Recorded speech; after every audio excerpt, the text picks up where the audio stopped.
नमस्कार दोस्तों, modern history lecture series के एक और वीडियो में आपका बहुत बहुत स्वागत है। आधुनिक भारत के इतिहास को हम समझने का प्रयास कर रहे हैं और इस दौरान हमने पिछले वीडियो में इस चीज को समझने का प्रयास किया कि 19वीं शताब्दी के दौरान भारत में जो सामाजिक एवं धार्मिक सुधार आंदोलन की शुरुआत हुआ, उसके पीछे क्या कारण थे, भारतीय समाज में किस तरह की समस्या थी, जिन समस्याओं को दूर करने के लिए उस समय सामाजिक सुधार आंदोलन की शुरुआत हुई।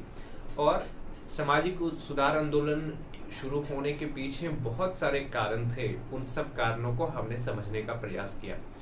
इस दौरान हमने ये भी प्रयास किया था कि भारत के जो सबसे महत्वपूर्ण समाज सुधारकों में से एक रहे राजा राम मोहन राय, उनके योगदान को हमने समझा और उन्हीं के प्रयास से 1829 ईस्वी में जो सती प्रथा है, सती प्रथा की समाप्ति हुई। राजा राम मोहन राय ने और कई सारे काम किए, उनमें ब्रह्म समाज की स्थापना किया और ब्रह्म समाज ने भारतीय समाज में जो मौजूद कुरीतियां थी, उन कुरीतियों को समाप्त करने का प्रयास किया था। आज के इस वीडियो में हम चूंकि भारतीय समाज सुधारकों के विषय में पढ़ रहे हैं, तो और जो महत्वपूर्ण समाज सुधारक आए, जिनमें कि दयानंद सरस्वती की बात होती है, स्वामी विवेकानंद की बात होती है, या थियोसॉफिकल सोसाइटी की जो स्थापना हुआ, इन सब चीजों के विषय में आगे अब समझने का प्रयास करते हैं। देखिए, अधिकांश समाज सुधार आंदोलन की शुरुआत बंगाल से ही हुआ। उस समय चूंकि बंगाल आज का जो बांग्लादेश है और जो पश्चिम बंगाल है, इनको मिलाकर के बंगाल प्रांत था, उनमें उड़ीसा भी शामिल था, आज के बिहार भी शामिल था। तो वो एक बहुत बड़ा प्रांत था और भारतीय राष्ट्रीय आंदोलन में बंगाल की भूमिका बहुत महत्वपूर्ण होता है। आगे जब हम राष्ट्रीय आंदोलन को पढ़ेंगे तो वहां समझने का कोशिश करेंगे। अभी ये समझते हैं कि 19वीं शताब्दी में जो प्रमुख समाज सुधार आंदोलन है, इस आंदोलन को नेतृत्व किस व्यक्ति ने किया, और ये आंदोलन भारतीय समाज में जो मौजूद कुरीतियां थी, दो तरह की कुरीतियों की मुख्य रूप से बात होती है। एक तो महिलाओं के खिलाफ जो भेदभाव होता था, जिनमें कि बाल विवाह, पर्दा प्रथा या कन्या भ्रूण हत्या, सती प्रथा, ये सब जो समस्याएं थी भारतीय समाज में बहुत ज्यादा था और इस वजह से महिलाओं की स्थिति भारतीय समाज में बहुत निम्न दर्जे का था। तो इन समस्याओं को दूर करने का प्रयास विभिन्न समाज सुधारकों के द्वारा समय समय पर किया गया। इसके अतिरिक्त जो भारतीय समाज की बड़ी कुरीतियों में से एक थी, वो ये था कि जो जाति प्रथा है और जिसमें छुआछूत जैसी भावना थी, जिनमें कि समाज के एक ऐसे समूह थे हिंदू समाज में, जो दूसरे जाति के तुलना में जिसको निम्न समझा जाता था और जिनको निम्न कार्य करने के लिए मजबूर किया जाता था, तो उन जाति समूह के जीवन को सुधार करने के लिए भी बहुत सारे समाज सुधारकों ने काम किया। तो उन सब के विषय में भी हम आगे समझेंगे। तो आज के इस वीडियो में सबसे पहले हम समझने का प्रयास करते हैं जो यंग बंगाल आंदोलन के विषय में। यंग बंगाल आंदोलन,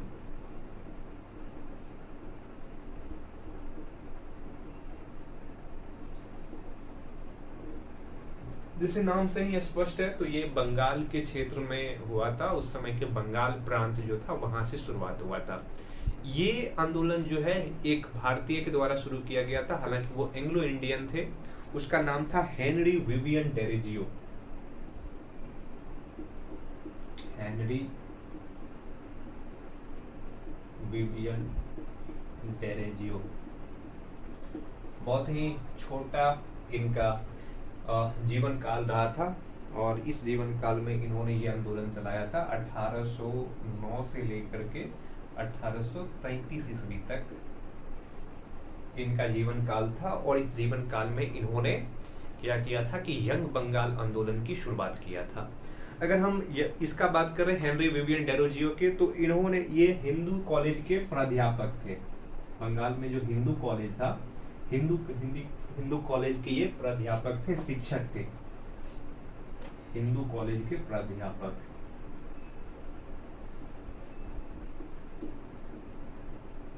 हिंदू कॉलेज के प्राध्यापक थे कौन?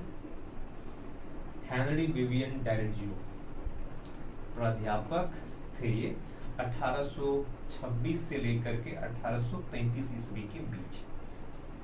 और हेनरी विवियन डेरोजियो ने उस समय बंगाल में जो विभिन्न तरह की सामाजिक कुप्रथा था, समाज में जो रूढ़िवादी विचारधारा था, उन विचारधारा को समाप्त करने के लिए कॉलेज में जो युवा आते थे पढ़ने के लिए, जो विद्यार्थी आते थे, उन विद्यार्थियों का एक संगठन बनाया था और उस संगठन का नाम था एकेडमिक एसोसिएशन।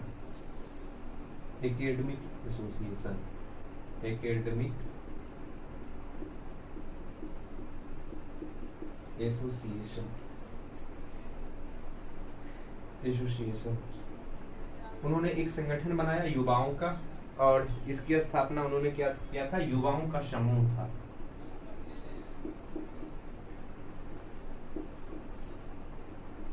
युवाओं का समूह था।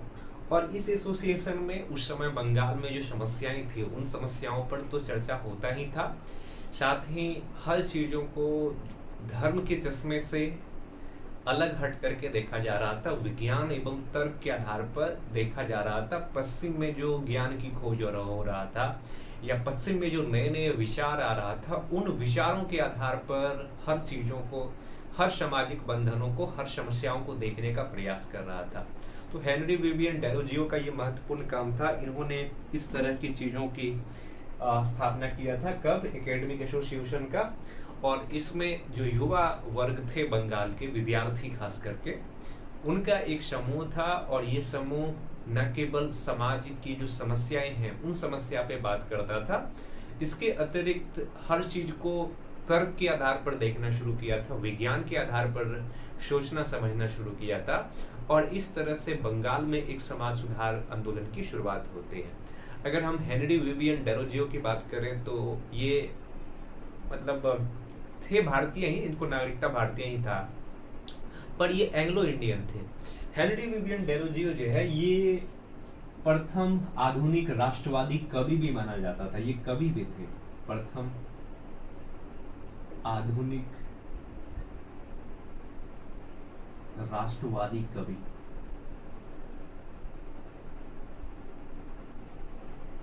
राष्ट्रवादी कवि जो हेनरी विवियन डेरोजियो है, इसको प्रथम आधुनिक राष्ट्रवादी कवि भी माना जाता है। इन्होंने अंग्रेजी में, बंगाली में बहुत सारे कविताएं भी लिखी इस देश के विषय में, भारत के विषय में।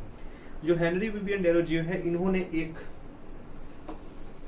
ईस्ट इंडिया नामक दैनिक समाचार पत्र का संपादन भी शुरू किया। और इसके द्वारा भी इन्होंने जो शिक्षाएं हैं, जो समाज में उस समय कुरीतियां थी, उन कुरीतियों पर बात करने का प्रयास किया था।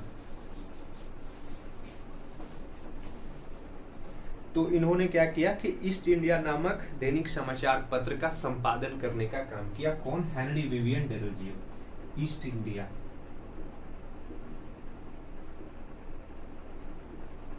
नामक समाचार पत्र का संपादन।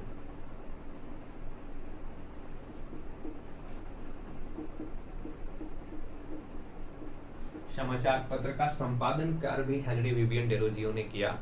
और इस समाचार पत्र के माध्यम से उन्होंने उस समय बंगाल के समाज में, या हिंदू समाज में, या भारतीय समाज कह लें, क्योंकि अगर हम हिंदू समाज कहेंगे तो सही नहीं होगा, भारत के जितने भी धर्म को मानने वाले समुदाय के लोग रहते हैं, हर समाज में कुछ न कुछ कुरीतियां थे, कुछ न कुछ ऐसी कुप्रथा थी जो सामाजिक विकास को, जो लोगों के विकास को रोक रहा था और समाज को जकड़ा हुआ था। उन पर प्रहार करने का कोशिश किया।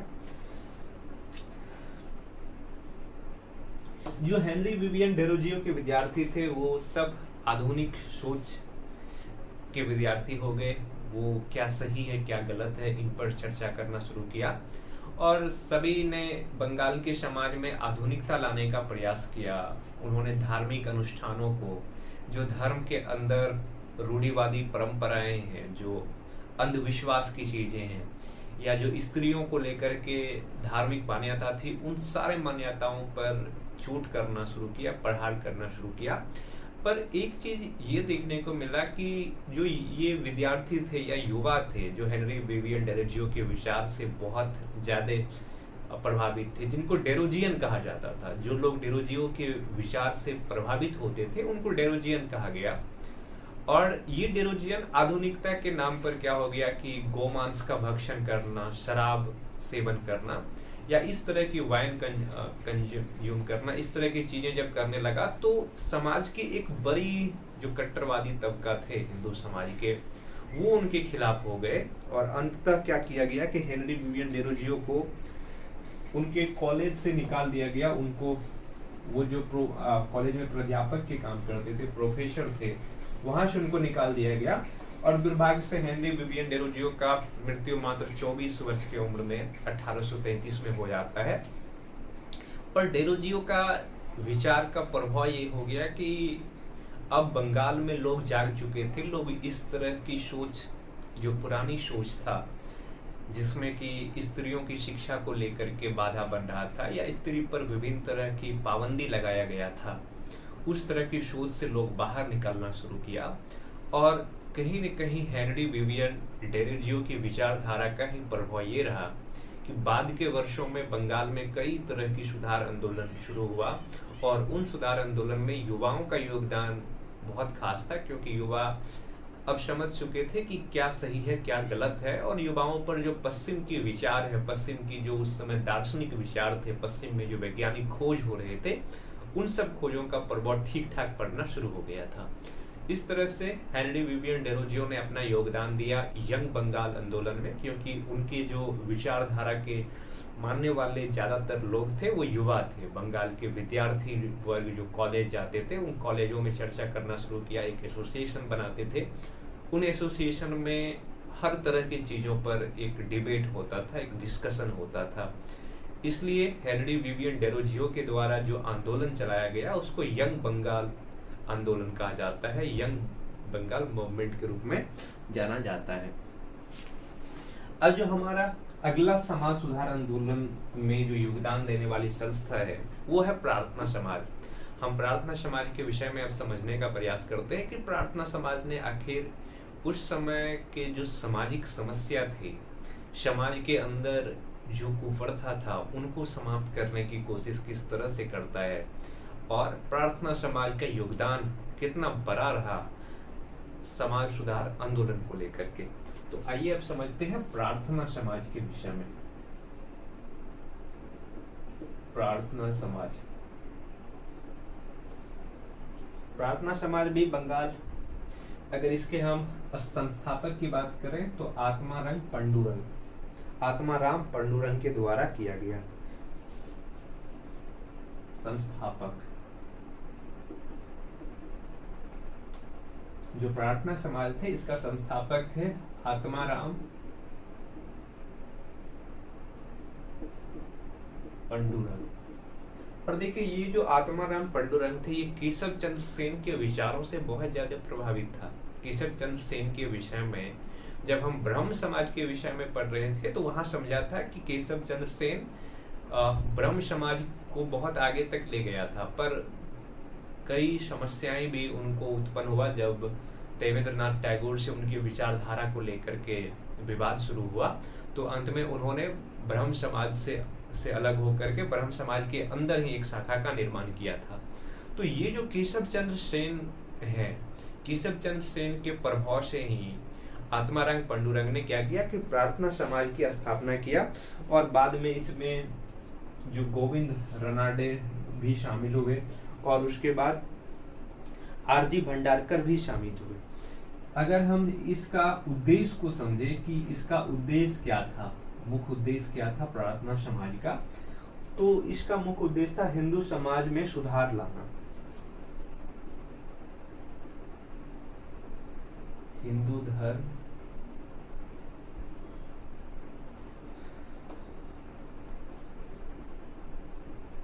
धर्म तथा समाज में सुधार लाना। हम इस चर्चा के दौरान इस बात को समझे थे कि उस समय जितने भी सामाजिक कुप्रथा थी या समाज में अंदर बुराइयां थी, उन सभी बुराइयों को धर्म के आधार पर तर्क देकर के सही स्थापित करने का कोशिश किया जा रहा था।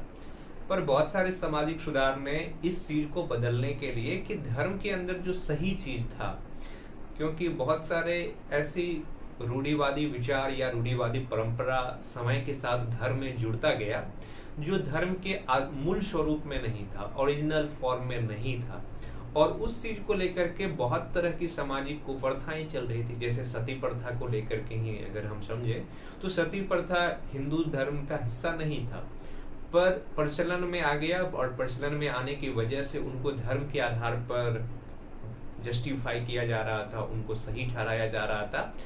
तो उन चीजों को खत्म करने के लिए धार्मिक किताबों को या धार्मिक ग्रंथ है उन्हीं चीज को आधार बना करके बताया जा रहा था समाज में लोगों को कि धर्म में तो ऐसी कोई बात नहीं है। तो ऐसा ही कोशिश प्रार्थना समाज के द्वारा किया जाता है। प्रार्थना समाज भी जो हिंदू धर्म के अंदर बहुत सारी बुराइयां आ गई थी, और इस बुराई की वजह से जो समाज की संरचनाएं है, समाज की जो चलने की प्रक्रिया है, समाज में जो लोगों का स्थिति है, वो स्थिति धीरे धीरे बदल रहा था। बहुत सारी समस्याएं समाज में उधर उत्पन्न हो रहे थे। उन सब समस्याओं को खत्म करने का प्रयास किया जाता है प्रार्थना समाज के द्वारा, और प्रार्थना समाज खास करके भारत के कई हिस्से में एक्टिव रहे। और प्रार्थना समाज को बनाने में जो आत्माराम पांडुरंग है, इनका योगदान तो होता ही है। केशव चंद्र सेन भी इस समाज के लोगों से बहुत समय तक जुड़े रहे थे। अगर हम इसका काम को देखें कि इसका मुख्य मेन काम क्या था, अगर इसके कार्य को देखें तो इन्होंने बाल विवाह को खत्म करने का प्रयास किया। सबसे पहले तो इन्होंने बाल विवाह खत्म करने का प्रयास किया। उसके बाद स्त्री शिक्षा पर इसका ध्यान केंद्रित था कि किस तरह से स्त्री शिक्षा को बढ़ावा दिया जाए। और फिर इन्होंने उस समय की जो और चीज देखे, इन सब समस्याओं पर, खास करके जो स्त्री समस्याएं हैं उन पर इन्होंने ध्यान केंद्रित किया और उनको सही करने का कोशिश किया। अब हम देखते हैं कि रामकृष्ण मिशन और स्वामी विवेकानंद के द्वारा समाज सुधार के लिए किस तरह के आंदोलन किया गया, सामाजिक धार्मिक सुधार के लिए किस तरह के प्रयास किया गया।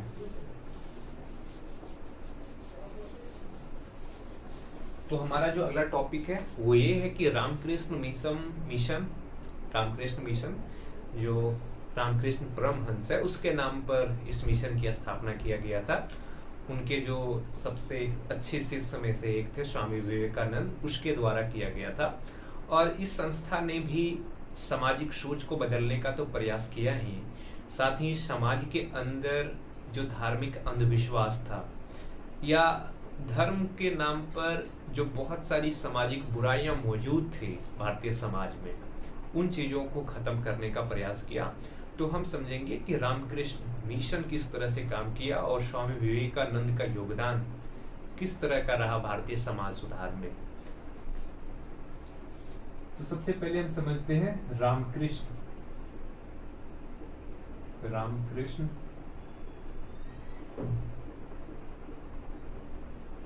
मिशन एवं स्वामी विवेकानंद।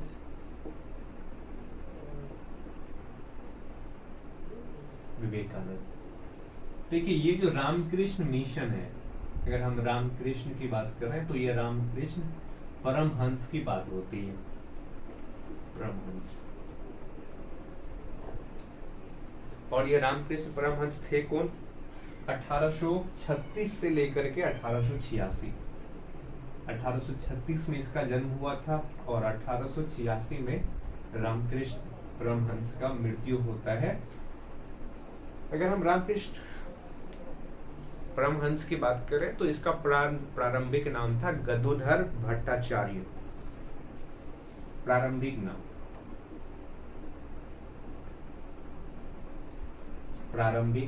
नाम क्या था? गदाधर भट्टाचार्य।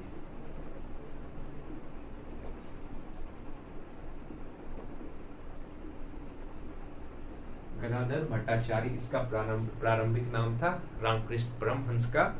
और ये क्या थे? ये संत एवं आध्यात्मिक व्यक्ति थे। जो रामकृष्ण परमहंस है ये संत एवं आध्यात्मिक व्यक्ति थे।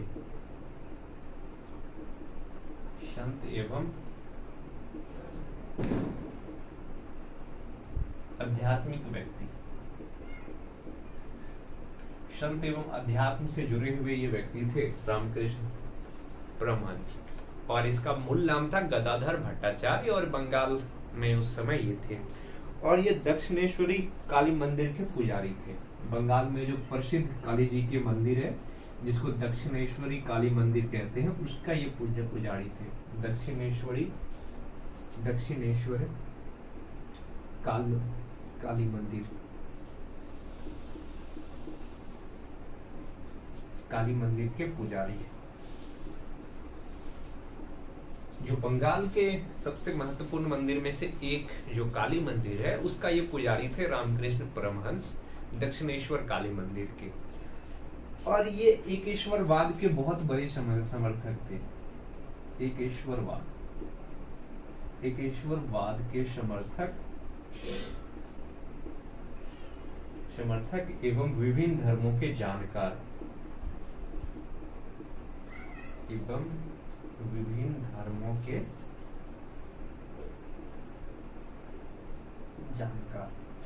ये जो रामकृष्ण परमहंस थे ये एकेश्वरवाद के बहुत बड़े समर्थक थे। एकेश्वरवाद का मतलब क्या होता है कि ऐसे व्यक्ति जो ये मानते हैं कि ईश्वर एक ही है। अगर अलग अलग धर्म को मानने वाले लोग हैं, उन सभी धर्मों के लोग भले ईश्वर के जिस स्वरूप को माने, ईश्वर को जिस नाम से जाने, पर ईश्वर एक ही है। और ऐसे ही व्यक्ति को कहा जाता है एकेश्वरवाद वाले व्यक्ति, यानी कि जो ये मानता है कि ईश्वर एक है। उनका नाम अलग हो सकते हैं, लोग उनको पूजा करने की पद्धति अलग हो सकते हैं लोगों का, पर ईश्वर एक ही है। ऐसे ही व्यक्ति थे रामकृष्ण परमहंस। पर बात यह है कि रामकृष्ण परमहंस बहुत सारे धर्मों के जानकार थे। वो बहुत सारे धर्मों को समझा था, बहुत सारे धर्मों के अंदर जो अच्छाइयाँ थी उन अच्छाइयों को वो समझ करके उपदेश भी देते थे और अपने जीवन में उतारने का भी प्रयास करता था। और इसका जो उपदेश होता था, ये इसका मुख्य उपदेश किस पे होता था? इसका उपदेश वेदांत दर्शन पर इसका होता था, वेदांत पर आधारित। रामकृष्ण परमहंस का जो उपदेश होता था वो वेदांत पर होता था। और ऐसे ही एक शिष्य इनको मिले, कौन? नरेंद्र दत्त, जो बाद में स्वामी विवेकानंद के नाम से प्रसिद्ध हुए। स्वामी विवेकानंद के विषय में भी हम समझेंगे कि किस तरह से वो रामकृष्ण से मिले और फिर वो अपना पूरा जीवन किस तरह से हिंदू धर्म के उद्धार के रूप में, भारतीय समाज के उद्धार के रूप में पूरा जीवन को उन्होंने समर्पित कर दिया, हम आगे समझते हैं। तो ये रामकृष्ण परमहंस की एक छोटी सी जानकारी है उसके बारे में कि एक ऐसा व्यक्ति थे जो संत थे और जो बहुत सारे धर्मों के जानकार थे। अब हम समझते हैं कि स्वामी विवेकानंद किस तरह से रामकृष्ण परमहंस से मिलते हैं। और वो रामकृष्ण परमहंस के नाम पर ही एक संस्था की स्थापना आगे चल के किया था, जिसका नाम था रामकृष्ण मिशन।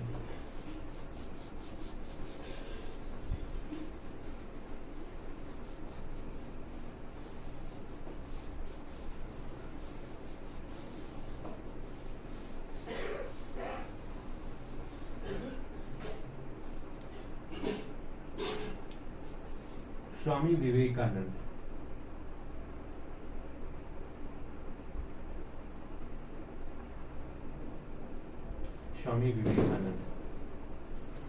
देखिए, ये जो स्वामी विवेकानंद है, स्वामी विवेकानंद की बात करें तो बचपन का इसका नाम था नरेंद्र दत्त। और इनको स्वामी का उपाधि दिया था महाराज खेतरी के महाराज ने। महाराज खेतरी के द्वारा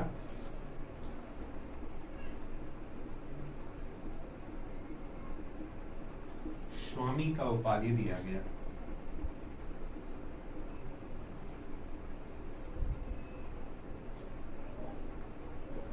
स्वामी का उपाधि दिया गया किसको? स्वामी विवेकानंद को।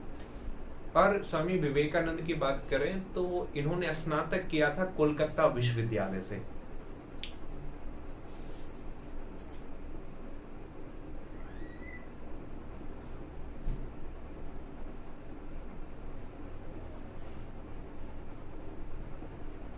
विश्वविद्यालय से स्नातक।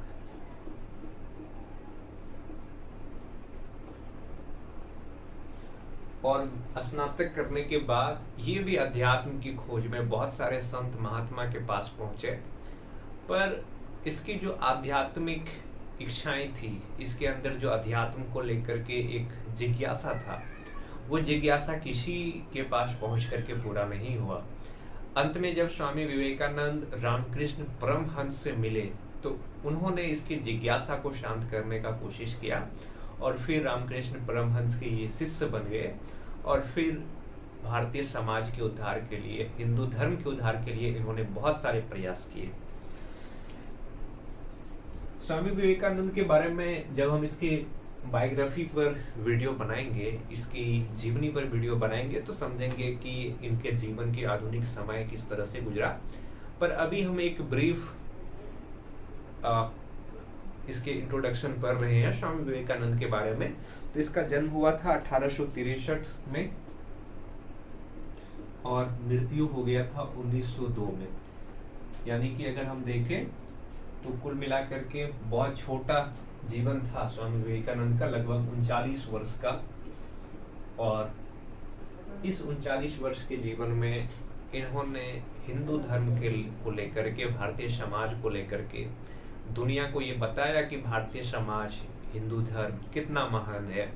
इसके प्राचीन जो हमारी परंपराएं थी, प्राचीन जो हमारा गौरव था, उन गौरव को फिर से पुनर्स्थापित करने का प्रयास किया। पर इस व्यक्ति ने एक काम ये भी किया कि ये माना कि आधुनिक समय में जो हिंदू धर्म है या भारतीय समाज है, इसके अंदर ढेर सारी ऐसी बुराइयां, ऐसी कुप्रथाएं शामिल हो चुकी है जिसको खत्म करना जरूरी है। जिसको अगर खत्म नहीं किया गया तो समाज सही दिशा में नहीं आगे बढ़ सकता है, समाज का उद्धार नहीं हो सकता है।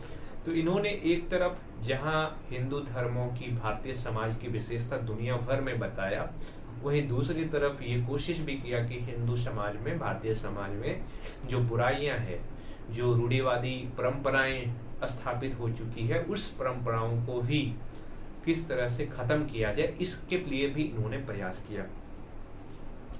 तो रामकृष्ण परमहंस के शिष्य बनने के बाद जब रामकृष्ण परमहंस की मृत्यु हो जाता है तो स्वामी विवेकानंद कई तरह की समाज सुधार और उनके कार्यों को, उनके उपदेशों को आगे फैलाने की कोशिश करता है। और इसी प्रयास में उन्होंने एक संस्था की स्थापना किया था जिसका नाम था रामकृष्ण मिशन। रामकृष्ण मिशन की स्थापना,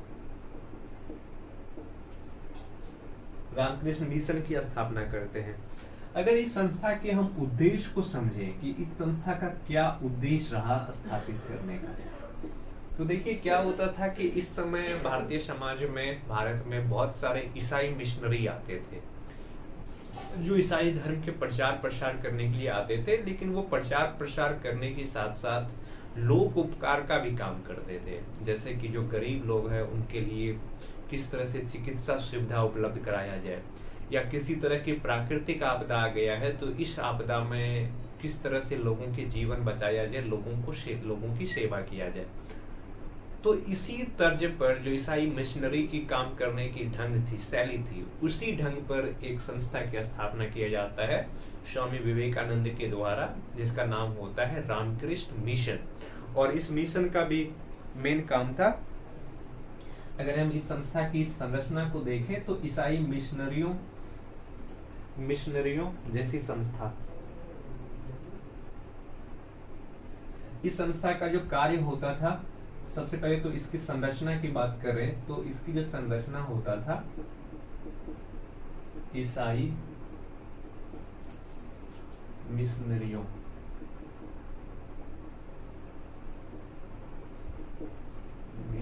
जैसी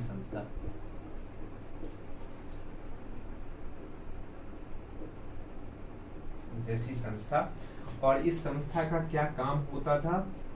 इस संस्था का काम होता था मुश्किल एवं संकट के समय में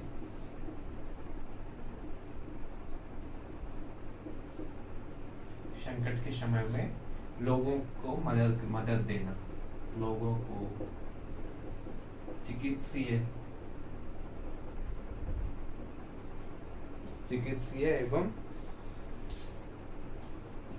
एवं अन्य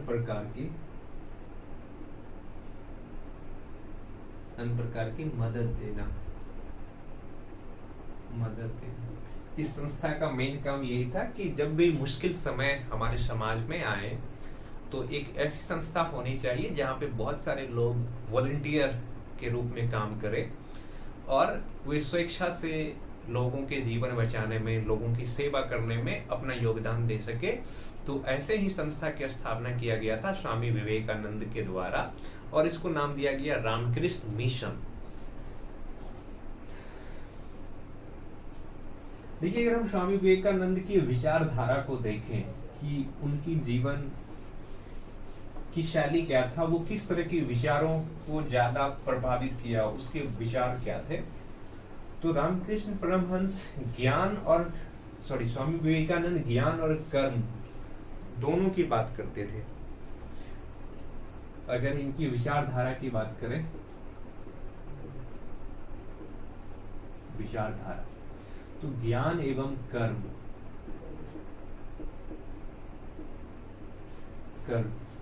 स्वामी विवेकानंद का मानना था कि अगर समाज को बेहतर बनाना है, समाज के अंदर की जो समस्याएं हैं, इन सब समस्याओं को खत्म करना है, तो ज्ञान के साथ साथ सबसे ज्यादा जो चीज जरूरी है वो है कर्म का, क्योंकि कर्म के द्वारा ही समाज की स्थिति को सुदृढ़ किया जा सकता है, समाज के अंदर की समस्याओं को खत्म किया जा सकता है।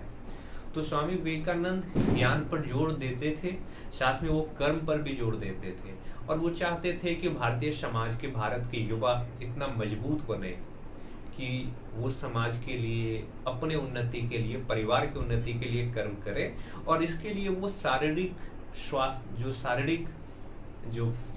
फिटनेस हम कह सकते हैं, उस पर बहुत ज्यादा जोर देते थे।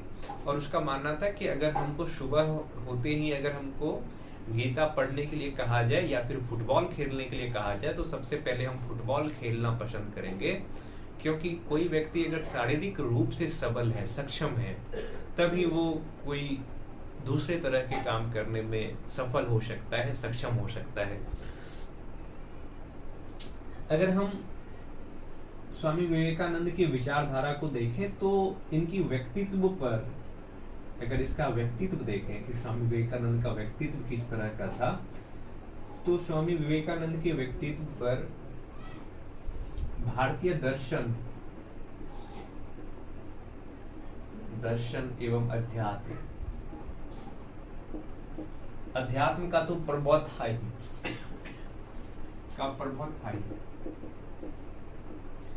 साथ में स्वामी विवेकानंद पश्चिम के विज्ञान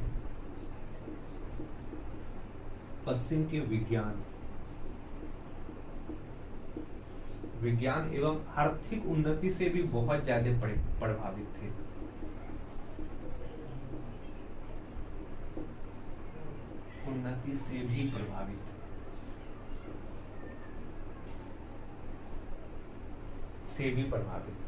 इसका मतलब क्या हो गया कि स्वामी विवेकानंद के व्यक्तित्व पर जो भारतीय समाज है, जो भारत के धर्म है, भारत के अध्यात्म है, इनकी झलक तो मिलता ही है।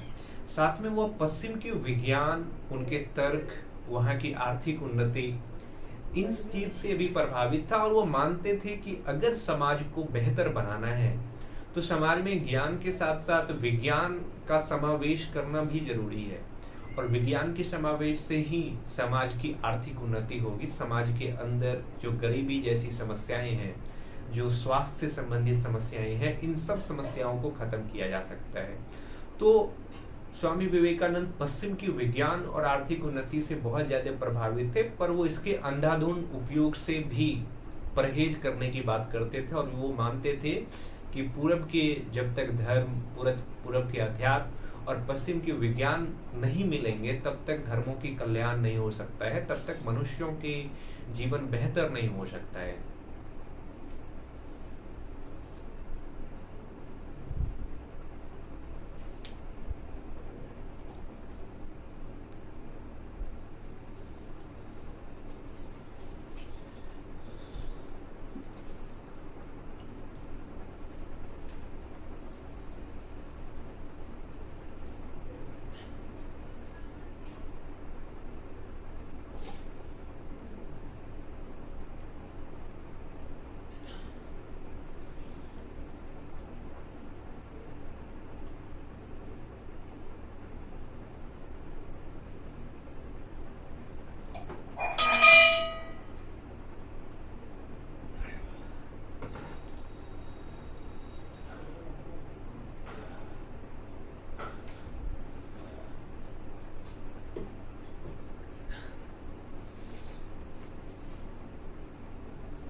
स्वामी विवेकानंद 1893 ईस्वी में शिकागो में जो विश्व धर्म सम्मेलन आयोजित हुआ था, उस सम्मेलन में भी भाग लिया था 1893 में, जो अमेरिका के शिकागो में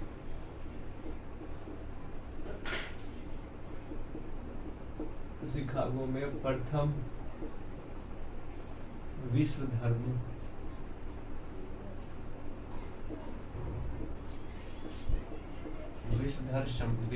सम्मेलन में भी भाग लिया। और इस सम्मेलन के बाद वो दुनिया भर में प्रसिद्धि पाया, क्योंकि इस सम्मेलन में जो उसका भारतीय धर्म को लेकर के, भारत के वेदांत को लेकर के, भारत के दर्शन को लेकर के जो उपदेश था, उस उपदेश ने स्वामी विवेकानंद को पूरी दुनिया में ख्याति दिलाई। और फिर उन्होंने पूरे विश्व में घूम घूम करके अपना पूरा जीवन, 1902 में उसकी मृत्यु होते हैं, उससे पहले तक उन्होंने पूरे विश्व में अपने विचारों को भारतीय समाज के बारे में बताने के लिए, भारत की जो पुरातन धर्म है, भारत की जो संस्कृति है, इन संस्कृति के बारे में बताने का कोशिश करता है। और 1902 में स्वामी विवेकानंद की मृत्यु हो जाता है। जो स्वामी विवेकानंद है, स्वामी विवेकानंद को सुभाष चंद्र बोस ने आधुनिक अध्यात्मकता का जन्मदाता माना। सुभाष चंद्र बोस आधुनिक राष्ट्रीय आंदोलन का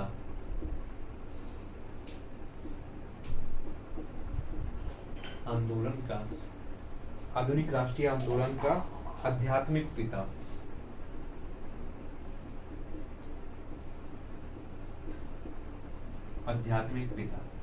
ये किसने कहा था? तो सुभाष चंद्र बोस ने।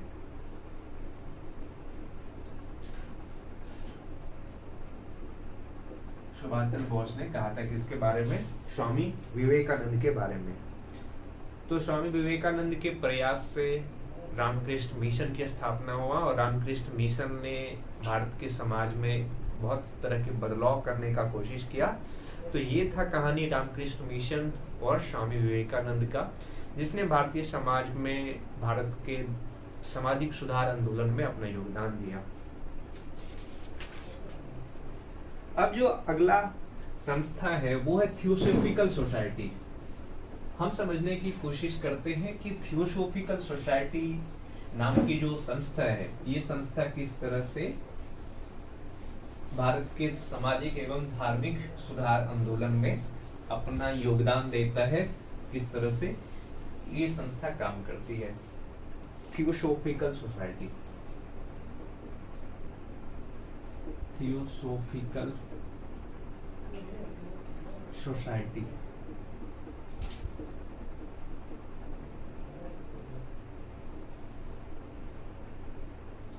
देखिए, ये जो थियोसॉफिकल सोसाइटी है, थियोसॉफिकल सोसाइटी की स्थापना होता है,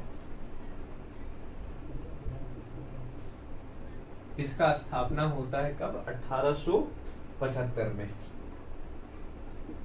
1875 में। और थियोसॉफिकल सोसाइटी की स्थापना भारत में नहीं होता है, बल्कि इसका स्थापना कहाँ पे होता है? तो अमेरिका में,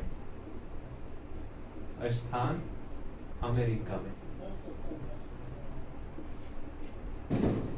इनके जो संस्थापक थे, ये दो व्यक्ति को इसका संस्थापक माना जाता है। एक महिला थी, H.P. ब्लावत्स्की। H.P.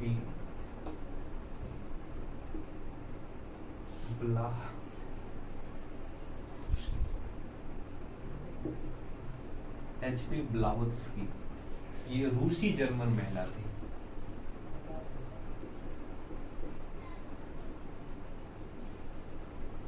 रूसी जर्मन महिला। और दूसरा व्यक्ति एक था colonel M.S. Olcott. Colonel M.S. Olcott. और इसका मुख्यालय शुरू में कहाँ था? शुरू में स्थापना इसका अमेरिका में हुआ था, और इसका मुख्यालय कहाँ पे था कि अमेरिका में था इसका मुख्यालय, और बाद में 1882 में इसका मुख्यालय मद्रास में लाया गया।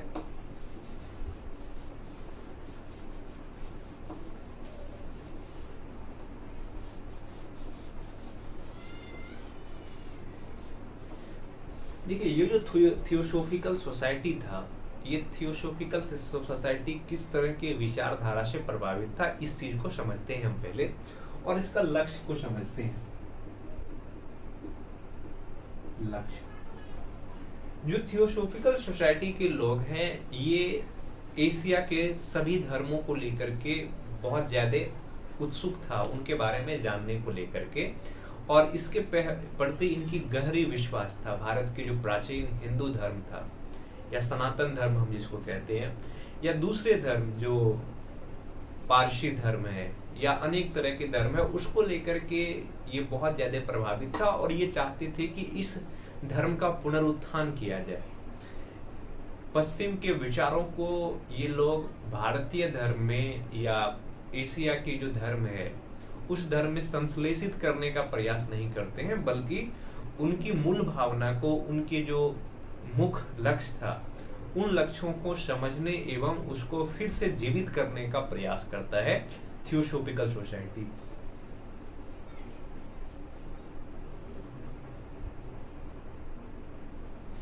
इसका जो लक्ष्य था, इसका लक्ष्य क्या था कि हिंदू धर्म के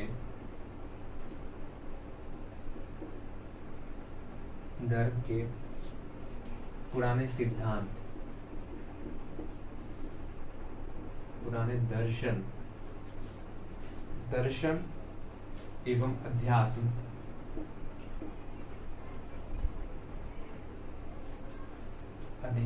को बढ़ावा देना।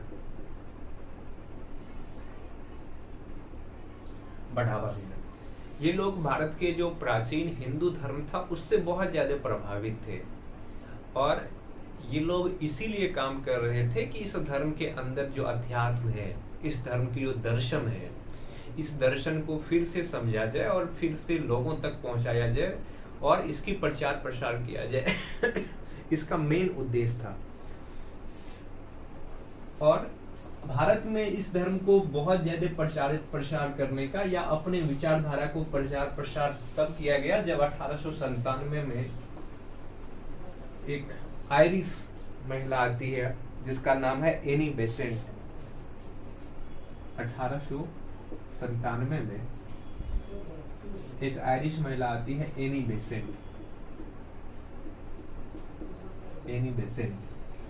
और एनी बेसेंट बाद में इसका अध्यक्ष भी बनी गई। बाद में थियोसॉफिकल सोसाइटी की अध्यक्ष भी बनी एनी बेसेंट। और एनी बेसेंट में भारत में थियोसॉफिकल सोसाइटी की जो विचारधारा था उस विचारधारा को प्रसारित करने का प्रयास करता है। कई जगह ये संस्था समाज सुधार के लिए लोगों के अंदर जो सामाजिक बुराइयां हैं भारतीय समाज में, लोग अपने पुराने धर्मों से दूर हो चुके हैं या पुराने धर्मों के अंदर जो रूढ़िवादी विचारें हैं, रूढ़िवादी परंपराएं हैं, वो परंपराएं शामिल हो चुकी है, इन चीजों को खत्म करने का प्रयास करता है थियोसॉफिकल सोसाइटी। और एनी बेसेंट की बात करें तो एनी बेसेंट 20वीं शताब्दी में जो भारतीय स्वतंत्रता आंदोलन है, भारतीय स्वतंत्रता आंदोलन में भी बहुत ज्यादा सक्रिय रहती है।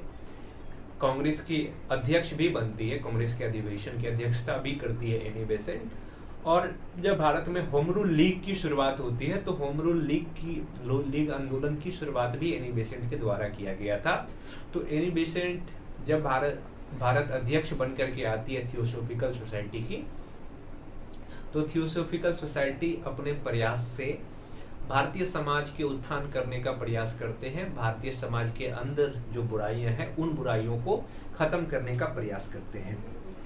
अगर हम थियोसॉफिकल सोसाइटी की बात करें तो ये पुनरुत्थानवादी था। पुनरुत्थानवादी का मतलब ये नहीं चाहते थे कि हिंदू धर्म में पश्चिम के विचारों को संश्लेषित किया जाए, बल्कि इसका मानना था कि जो प्राचीन हिंदू धर्म है या प्राचीन सनातन धर्म है वो अपने आप में बहुत शुद्ध है, बहुत महान है, उसके अंदर समय के साथ कुछ बुराइयां, कुछ पारंपरिक कुप्रथाएं, कुछ रूढ़िवादी विचारें शामिल हो चुका है। और अगर इन विचारों को इस धर्म से हटा दिया जाए तो ये धर्म फिर से अपने पुराने स्वरूप में लौट आएगा, और अपने पुराने स्वरूप में लौटने के साथ साथ ये फिर से भारत के लोगों को, भारत के समाजों के लिए बेहतर साबित होगा। तो इस तरह के विचारधारा वाले जो सामाजिक आंदोलन हुए या धार्मिक आंदोलन हुए, उसको हमने पुनरुत्थानवादी कहा था। तो जो थियोसॉफिकल सोसाइटी था, ये भी जो इसकी जो भी सिद्धांते था, ये भी पुनरुत्थानवादी ही था। अब हम समझते हैं एक और संस्था जिसका नाम है आर्य समाज। समाज सुधार आंदोलन में आर्य समाज का भी योगदान बहुत ही महत्वपूर्ण रहा, और आर्य समाज भारतीय समाज के अंदर बदलाव लाने का प्रयास किया। उन चीजों को अब हम समझते हैं। आर्य समाज,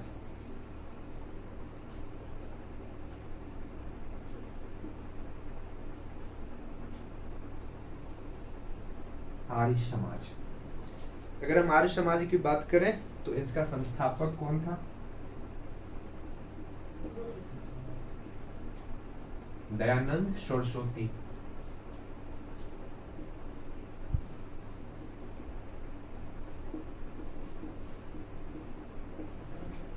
दयानंद सरस्वती के द्वारा आर्य समाज का स्थापना किया जाता है। और आर्य समाज के जो संस्थापक थे दयानंद सरस्वती, इसका मूल नाम था मूलशंकर। इसका मूल नाम था मूलशंकर।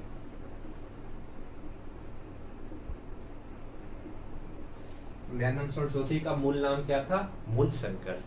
और इन्होंने ही आर्य समाज की स्थापना किया था। और इसका स्थापना कब किया गया? स्थापना 1875 में। और स्थान की बात करें तो बंबई। जो आर्य समाज है इसका 2 मुख्यालय था, एक तो बंबई था ही, इसके बाद इन्होंने अपना मुख्यालय लाहौर में भी स्थापित किया, बंबई एवं लाहौर। और जब लाहौर में स्थापित किया तो उस समय चूंकि भारत और पाकिस्तान विभाजित नहीं था, तो पंजाब का जो क्षेत्र है उस क्षेत्र में आर्य समाज का प्रभाव बहुत ज्यादा पड़ा। और आर्य समाज ने कई तरह की समाज सुधार आंदोलन करने का प्रयास किया। आप देखिए, जो आर्य समाज है, आर्य समाज पुनरुत्थानवादी विचारधारा से प्रभावित था। इसका मानना था कि जो हिंदू धर्म है इसके अंदर समय के साथ बहुत सारी कुरीतियां, बहुत सारी रूढ़िवादी विचारें शामिल हो चुकी है।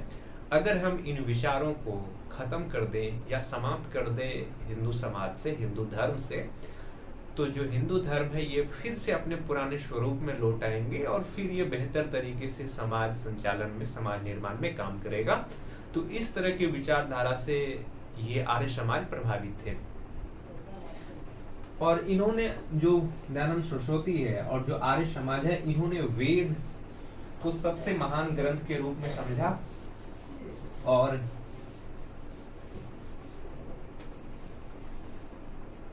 वेद के महत्व पर बल दिया।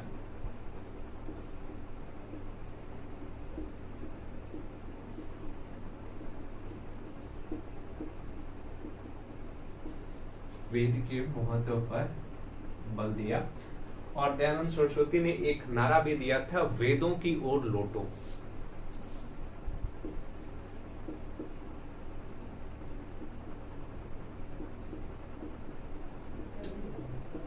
वेदों की ओर लौटो। तो दयानंद सरस्वती का मानना था कि वेद सबसे पवित्र ग्रंथ है। वेद ऐसे ग्रंथ है जो हिंदू धर्म की, भारतीय समाज के उत्थान कर सकता है। और इस समाज के अंदर बुराइयां इसलिए आया है क्योंकि लोग ने वेदों को मानना बंद कर दिया है। वेदों में जो बात लिखा हुआ है उस तरह की चीजों को लोग समझना बंद कर दिया है। इस वजह से हमारे समाज में इतनी सारी कुरीतियां, इतनी सारी रूढ़िवादी सोच, विचार आए हैं। अगर फिर से हम वेद की ओर लौट गए, वेद के जो मूल स्वरूप है उस मूल स्वरूप को स्वीकार कर लिए और वेद के अनुसार अपना जीवन, समाज के जीवन को संचालन करना सीख गए, तो फिर से जो समाज के अंदर बुराइयां हैं, ये सभी की सभी बुराइयां क्या हो जाएगा, खत्म कर हो जाएगा। देखिए, क्योंकि उस समय भारतीय समाज में बहुत सारे ऐसी परंपराएं, ऐसी विचारधाराएं और इस तरह की चीजें था जो समाज के लिए सही नहीं था, तो इन्होंने बाल विवाह को रोकने का प्रयास किया। इन्होंने बाल विवाह का रोकने का प्रयास किया दयानंद सरस्वती ने। और जो हिंदू बच्चे हैं या हिंदू धर्म के लोग हैं, हिंदू प्रजाति को बच्चों का बच्चा का, हिंदू प्रजाति को बच्चों का बच्चा का,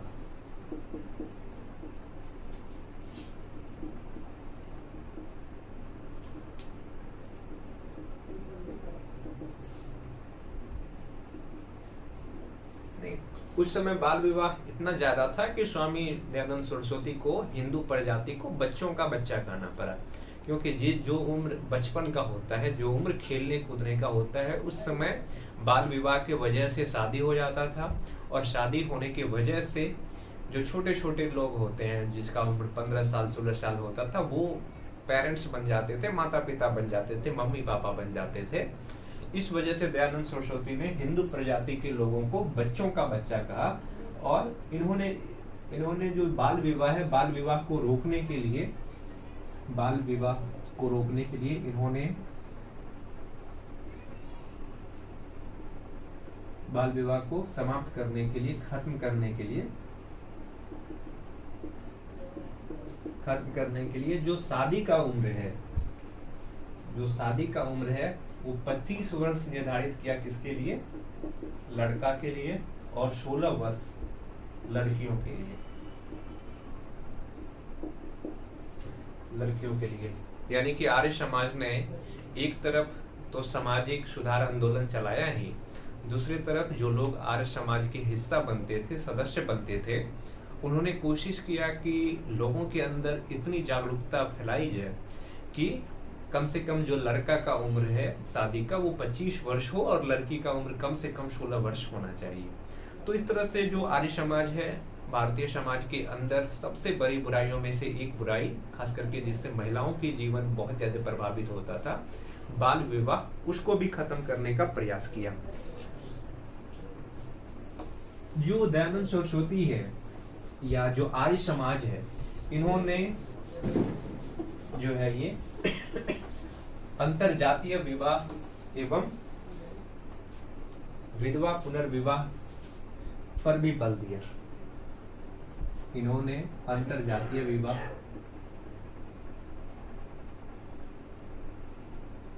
अंतरजातीय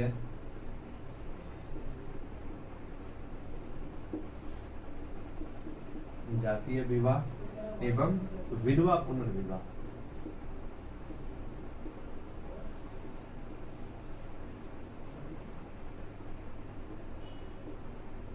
पुनर्विवाह का समर्थन किया।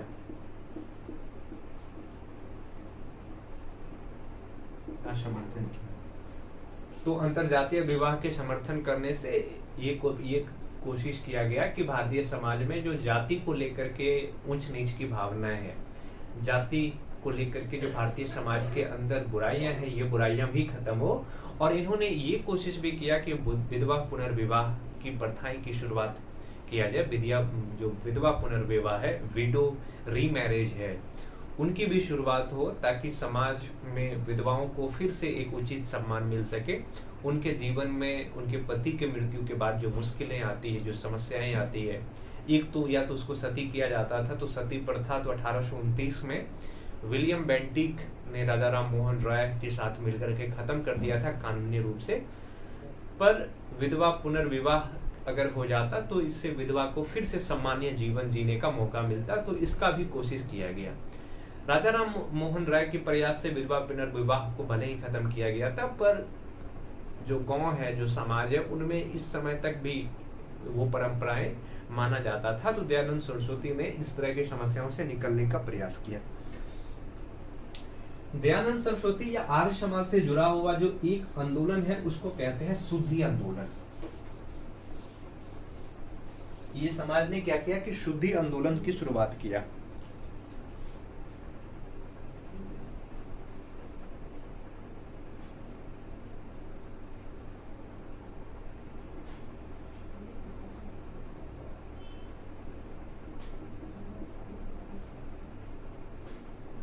देखिए ये जो शुद्धि आंदोलन था ये क्या था, इस शुद्धि आंदोलन में वो हिंदू लोग जो भय के वजह से या किसी भी तरह के प्रताड़ित होने के वजह से दूसरे धर्मों में कन्वर्ट हो गए थे, इस्लाम में, ईसाई में या किसी और धर्म में कन्वर्ट हो गए थे, उनको फिर से हिंदू धर्म में लाने की एक प्रक्रिया था ताकि वो फिर से धर्म में वापसी के लिए, हिंदू धर्म में पुनः वापसी के लिए ये आंदोलन की शुरुआत किया गया था। दूसरा क्या हो गया कि जो आर्य समाज है इन्होंने गो रक्षा पर बल दिया।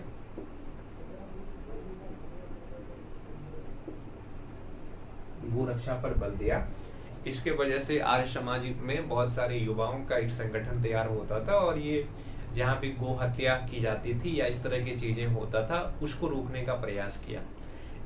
इसके कारण देखने को मिलता है कि शुद्धि आंदोलन और गो रक्षा जैसे कार्यक्रम जो आर्य समाज ने शुरू किया था, इसके वजह से कहीं कहीं पे सांप्रदायिक तनाव का माहौल भी देखने को मिलता है आर्य समाज के कार्यों से।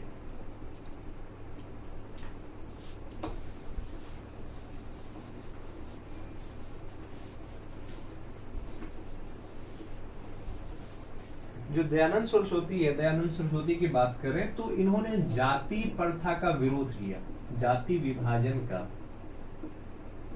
का विरोध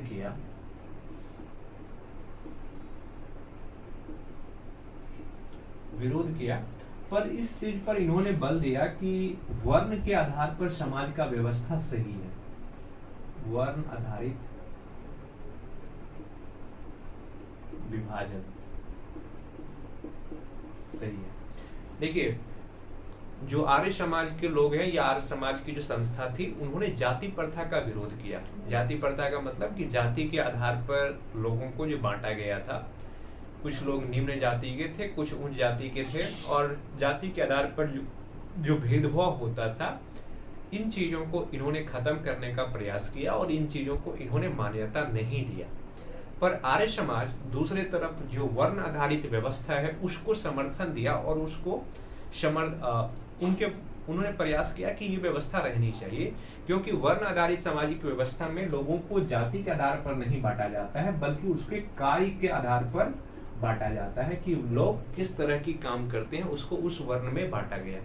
और इस आधार पर भारतीय समाज में 4 वर्ण था, ब्राह्मण, राजपूत, वैश्य और शूद्र। तो इन्होंने ये माना कि वर्ण व्यवस्था रहनी चाहिए जबकि जाति व्यवस्था नहीं रहनी चाहिए। और वर्ण व्यवस्था की विशेषता ये है कि अगर कोई किसी और वर्ण में किसी का जन्म होता है, अगर किसी का जन्म वैश्य समाज में होता है, वैश्य का मतलब जो लोग बिजनेस करते हैं, जो लोग व्यापार करते हैं, ऐसे समाज में होता है, पर वो अच्छे जानकार है, अच्छे पढ़े लिखे हैं, वेदों को जानते हैं, ज्ञान को जानते हैं, तो उसका अपने आप वर्ण चेंज हो जाएगा और वो ब्राह्मण हो जाएंगे क्योंकि वो ज्ञान से जुड़े हुए काम करते हैं। तो इस तरह की जो व्यवस्था था इसका इन्होंने समर्थन दिया और ये चाहा कि इस तरह की व्यवस्था रहे, पर इन्होंने जाति आधारित प्रथाओं को समाप्त करने का कोशिश किया ये समाज ने। और आर्य समाज और स्वामी दयानंद सरस्वती ने मूर्ति पूजा का विरोध किया।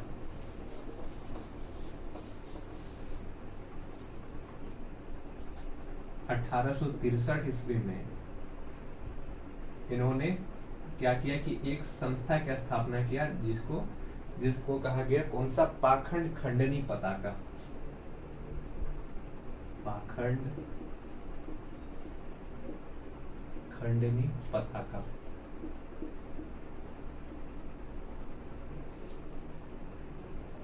पाखंड खंडनी पताका। और पाखंड खंडनी पताका जला करके इन्होंने जो हिंदू समाज है उसके अंदर जो पाखंड की बातें थी, जो समाज में परंपराएं थी, जो रूढ़िवादी सोच था, उस सोच को खत्म करने का प्रयास किया। अब देखिए, जो स्वामी दयानंद थे उसका सबसे प्रसिद्ध पुस्तक अगर देखें तो उसके पुस्तक में एक आता है, स्वामी दयानंद के पुस्तक में कौन सा, उसका पुस्तक था कौन सा, सत्यार्थ प्रकाश। सत्यार्थ प्रकाश। सत्यार्थ प्रकाश स्वामी दयानंद सरस्वती का प्रसिद्ध पुस्तक है, और इस पुस्तक के माध्यम से उन्होंने आर्य समाज और किस तरह से समाज को फिर से परिवर्तित किया जाए, फिर से वेदों को पुनर्जीवित किया जाए, इस तरह के प्रयास इसके द्वारा किया गया। तो जो आर्य समाज है, आर्य समाज या स्वामी दयानंद सरस्वती के द्वारा जो आंदोलन शुरुआत किया गया था समाज सुधार के लिए, ये आंदोलन मूल रूप से पुनरुत्थानवादी आंदोलन था, जिसमें कि वेद को फिर से लागू करने की बात की गई, वेद को पुनः किस तरीके से जीवित किया जाए, वेद के बातों को फिर से समाज में किस तरह से पहुंचाया जाए, इस चीज पर ज्यादा जोर दिया। और आर्य समाज ने प्रयास किया कि समाज के अंदर जो बुराइयां हैं, जो कुप्रथाएं हैं, इन सब चीजों को समाप्त किया जाए। तो ये प्रमुख समाज सुधार आंदोलन था। जो हमारा अगला वीडियो होगा उसमें हम समझने का प्रयास करेंगे कि हिंदू समाज में तो सुधार आंदोलन चल ही रहा था बहुत सारे समाज सुधारक के द्वारा, दूसरे तरफ जो मुस्लिम समाज है, मुस्लिम समाज के अंदर भी बहुत सारे कुप्रथाएं थी, बहुत सारी रूढ़िवादी विचारें थी, जो कहीं न कहीं सामाजिक प्रगति को रोक रहा था। तो मुस्लिम समाज के लोगों ने किस तरह से सामाजिक सुधार आंदोलन की शुरुआत किया और अपने समाज के अंदर, अपने समाज के भीतर जो एक मान्यताएं थी, जो परंपरागत विचारें थी, उन विचारों से लड़ने का किस तरह से प्रयास किया और अपने समाज की सामाजिक आर्थिक उन्नति के प्रयास किस तरह से किया, इस चीज को आगे हम समझेंगे। इस वीडियो में इतना ही। बहुत बहुत धन्यवाद।